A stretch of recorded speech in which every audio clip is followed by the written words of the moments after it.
बेटी पढ़ाओ बेटी बचाओ अभियान को बखरी एसडीएम कर रहे चरितार्थ। रामपुर बखरी एएनएम कॉलेज में 3 दिनों से चल रहे छात्राओं का भूख हड़ताल आंदोलन सोमवार को एसडीएम की पहल के बाद समाप्त हुआ। नमस्कार, आप देख रहे हैं the Bihar news live. ANM college में 3 दिनों से चल रहे छात्राओं का आंदोलन सोमवार को एसडीएमओ की पहल के बाद समाप्त हो गया। यहां बीते 3 दिनों से छात्राएं अपनी मांगों को लेकर भूख हड़ताल कर रही हैं। इस कारण कॉलेज की विधि व्यवस्था पर असर पड़ने लगा है। हालांकि छात्राओं को समझाने के लिए रविवार को विधायक सूर्यकांत पासवान भी पहुंचे, लेकिन छात्राएं नहीं मानी और इनका भूख हड़ताल लगातार जारी रहा। इधर सोमवार को एसडीओ सन्नी कुमार सौरभ ने कॉलेज पहुंचकर छात्राओं की समस्याओं को गंभीरतापूर्वक सुना और उन्हें जूस पिलाकर उनका भूख हड़ताल समाप्त करवाया। एसडीओ द्वारा समस्याओं के मामले में सिविल सर्जन से बात की गई है। छात्राओं को 1 सप्ताह का समय दिया गया है। 1 सप्ताह के भीतर इन्हें इंटर्नशिप करने के लिए सदर अस्पताल बेगूसराय भेजा जाएगा। छात्राएं यहां बस से बेगूसराय जाएंगी। उन्होंने बताया कि छात्राओं के सोने के लिए बेड के अभाव के संबंध में भी बात की गई है। जल्द ही इन्हें बेड उपलब्ध करा दिया जाएगा। साथ ही सिविल सर्जन द्वारा बताया गया कि उनकी परीक्षा भी जल्द ली जाएगी। साथ ही एसडीओ ने छात्राओं को अनुशासन में रहने की सलाह दी है। साथ ही कहा है कि किसी भी चीज़ पर जिद करने की ज़रूरत नहीं है। वहीं छात्राओं ने एसडीओ से कहा है कि 7 दिनों के अंदर अगर उनकी मांगें पूरी नहीं होती हैं तो वे लोग पुनः भूख हड़ताल पर लगातार बैठ जाएंगी। मालूम हो कि सदर अस्पताल में इंटर्नशिप कराने एवं व्यवस्था में सुधार सहित अन्य मांगों को लेकर बीते शनिवार से ही भूख हड़ताल पर छात्राएं बैठी हैं। छात्राओं को समझाने गए पीएचसी प्रभारी डॉक्टर दीपक कुमार सिंह से मिले आश्वासन पर भी उन्होंने अपना आंदोलन स्थगित नहीं किया था। में नहीं आया इस चीज को आश्वासन नहीं दे रहे। कल आए थे यहाँ के विधायक है तो वो भी आश्वासन दिए। सुबह पीएससी के मैनेजर भी है वो भी अभी आप भी आश्वासन दिए। इस 7 दिन का टाइम। अच्छा एक बात बताओ, तुम एक बात बताओ, क्या तुम ये कर सकती हो, वायलेंस कर सकती हो, तोड़फोड़ कर सकती हो, तुम किसी गला दबा सकती हो, तुम शांतिपूर्ण तरीके से अपना बात ही नहीं रख सकती हो जी। और हम भी तुम्हारा बात को पहुंचा ही सकते हैं। अगर मान लो कि जैसे मेरी पहली बार बात हुई है, इतना बृहद रूप से सीएस साहब से तुम लोग के लिए पहली बार बात हुई है, तो मेरी बात को समझो। हम आज चिट्ठी लिखने भी जा रहे हैं इसी बात का और हम जिलाधिकारी को लिखेंगे, ठीक है। डीएम सर को अवगत करा देंगे और डीएम सर से भी बात कर लेंगे तुम लोग की समस्या को लेकर के। वो भी अपने स्तर से उनको बोल देंगे, लेकिन तुम्हें समय देना पड़ेगा। अगर इतना तुम लोगों ने समय लिया है और तुम्हें लग रहा है कि तुम्हारे पेशेंस का अब टेस्ट हो चुका है, तो 7 दिन और थोड़ा पेशेंस रखो। अगर नहीं होता है तब हम भी कह देंगे कि ठीक है, तुम लोगों का बात नहीं सुना जा रहा है। मेरे लिखित के बावजूद, मेरे फोन के बावजूद, मेरे हर बात कहने के बावजूद, तुम्हारे मैनेजर को समझाने के बावजूद, हर तरह से अगर नहीं माना जा रहा है तो तब तुम लोग जो है लिख के देना हमको कि सर आपके द्वारा आश्वासन दिया गया, जब आपकी ही बात नहीं सुनी जा रही है तब हम लोग क्या करें। ठीक है, हम तो बोल ही रहे कि तुम सोमवार को तब धरना कर देना लिख के।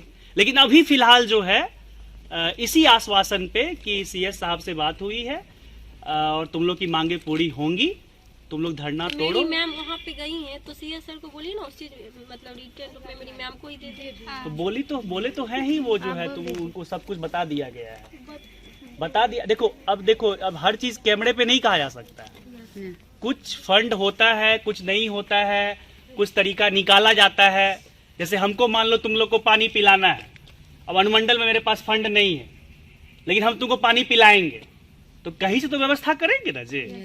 तो वही तरीका होता है कि मान लो कि वो गाड़ी का व्यवस्था कहाँ से करेंगे, तो वो करेंगे जब उन्होंने कहा है। तो हर चीज को लिखित में लाना वो ठीक बात नहीं, वो तुम लोग अभी नहीं समझ रही हो। काम हो जाए वो ज्यादा इंपॉर्टेंट, ठीक है। तुम लोग उस पे हो कि मेरा काम हो जाए, तुम्हारा बेड आ जाए, तुम्हारा बस से तुम लोग ट्रेनिंग करने चले जाओ अस्पताल, और जो है परीक्षा हो जाए, ये 3 मांग तुम्हारा हो जाए, ठीक है। साथ पड़ेगा, ठीक है। ये लोग पत्रकार उस पथ में आगे बढ़ रहे हैं, क्या हमारा काम जो है आसान हो रहा है। तुम्हारे धरना पे विधायक जी आ गए, कम बड़ी बात नहीं ना है, बहुत बड़ी बात है। इस चीज को कवर किया गया पेपर में, आज हम आए हैं, आज हम तुम्हारे लिए बात किए हैं। लेकिन अगर तुम्हारे तरफ से बार बार गलतियां ही होंगी, लड़ाई लड़ो लेकिन सही तरीके से लड़ो, ठीक है। गलती कहीं नहीं, गलती किसी की सर नहीं होगा तो फिर आप दिन में पूरा नहीं होता है तो फिर हम लोग वापस धरना पे बैठ जाएंगे। ये आपको लिखना पड़ेगा। देखो धरना वापस हम लोग नहीं लेंगे, वो भी नहीं अगर मांग पूरी नहीं होगी पुनः हम लोग भूख हड़ताल पे ही रहेंगे। तो इसीलिए आप लिख के दीजिए, हम लोग धरना तोड़ने के लिए तैयार हैं, पर आप लिख के अभी लोग लिख के दो कि आप लिखिए अपनी हैंडराइटिंग से। हमारा ये तीनों डिमांड सर क्या है, जितना प्रॉब्लम बताए वो भी आश्वासन दिए करना पड़ा। कहते हैं कि हम भी तुम लोग के विषय में फिर से एक बार लिख देते हैं, और 7 दिन का समय तो उन्होंने मांगा ही है, तो तुम्हें भी कायदे से 7 दिन देना चाहिए। ठीक है, कल से जो तुमको बदलाव है वो दिखने लगेगा, चाहे बेड आना हुआ या परीक्षा हुआ या फिर ट्रेनिंग हुई। अगर तुम्हारी मैडम शेड्यूल नहीं निकालती है, बस का व्यवस्था नहीं करती है, कल या परसों से तुम लोग को बेगूसराय नहीं ले जाती है, तो फिर हम तुम्हारी मैडम के बारे में बात करेंगे या उनके बारे में भी लिखेंगे। इनके द्वारा ठीक से नहीं चलाया जा रहा है, कोई नया यहाँ पे मैनेजर या प्रिंसिपल आए जो तुम ठीक तरह से करे। जबकि जब CS साहब का आश्वासन हो गया, फोन पे उन्होंने कह दिया, अब हर बातें जो है वो लिखित में नहीं आती है। तुम लोग तो मान लो विभाग की बच्ची हो, तो हर चीज लिखित में नहीं आती है कि अब तुम कोई पॉलिटिकल पार्टी की तो हो नहीं कि तुमको लिखित में दे। याद है कैंपिंग में आप आए थे नया प्रोग्राम था, अकेले आए थे, सर आए नहीं आए आज तक नहीं आए, जबकि उनका मेन आना जरूरी था। अच्छा देखो, हम लोग चाहते हैं एक बार वो आए हम लोग अब देखो ये विभाग का पर्सनल मामला है, रिक्वेस्ट कर रहे हैं सर उनको आने के लिए यहाँ पे। रिक्वेस्ट तो नहीं आता है कि कोई बात हमको यहाँ PSC भेजा जाए, ये करवाया जाए, बच्चा सारा चीज एप्लीकेशन आता है ऊपर से।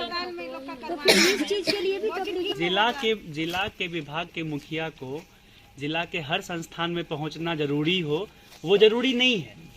ठीक है, जिला भी बहुत बड़ा है।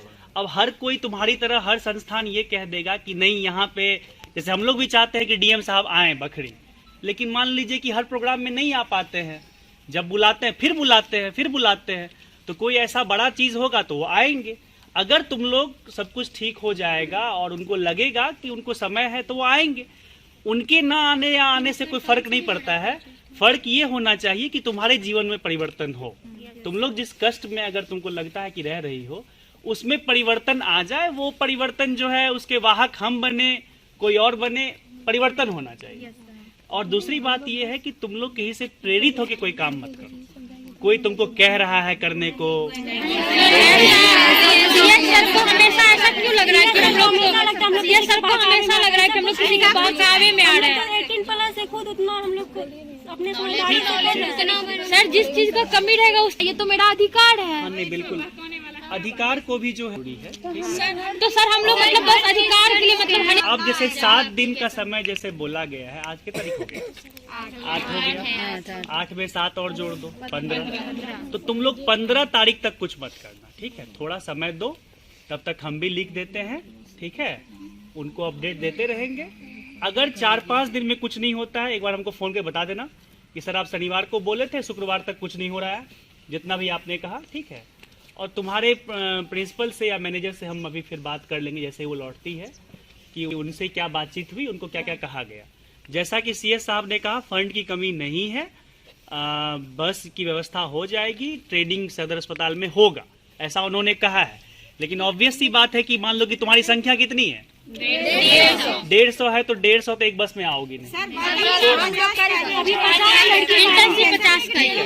तो 50 आ जाएगा। तो 50 जो है तुमको बस से अभी से 50 का ही है। देखो, तो बस अगर है तो एक सेट ऑफ जो है तुमको स्टूडेंट जिस दिन जो है वहाँ मंडल में ट्रेनिंग लेगा, उस दिन PHC थोड़ा बाद में करेगा, सेकेंड हाफ में वही हो जाएगा तुम्हारा ट्रेनिंग दोनों अस्पताल में ही। ये तो हो सकता है।